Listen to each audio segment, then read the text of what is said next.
हजारों साल पहले मिस्र एक पुरारार सुल्तनत हुआ करती थी।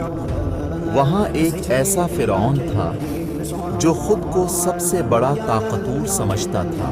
इसकी हुकूमत खौफ और जुल्म से भरी हुई थी। दरियाए नील मिस्र की जिंदगी समझा जाता था। फिरौन अपने गरूर में लोगों को खुद की इबादत का हुक्म देता था। इसी जमाने में हजरत मूसैया की पैदाइश हुई। मूसीज की परवरिश फिरौन के ही महल में हुई। अल्लाह ने मूसैया को सच्चाई का पैगाम देकर भेजा। मुसैट फिरौन के दरबार में पहुंच गए। फिरौन ने अपने जादूगरों को मूसैया के मुकाबले के लिए बुलाया। अल्लाह के हुक्म से मूसैयट का असा एक अजीम मुअजिज़ा बन गया। जादूगर फौरान समझ गए कि ये जादू नहीं बल्कि सच्चाई है। फिरौन सच्चाई देखकर और ज्यादा गुस्से में आ गया।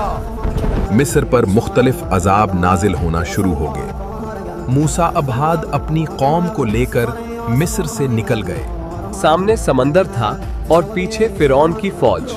अल्लाह के हुक्म से समंदर दो हिस्सों में तकसीम हो गया। फिरौन अपनी फौज समेत समंदर में डूब गया।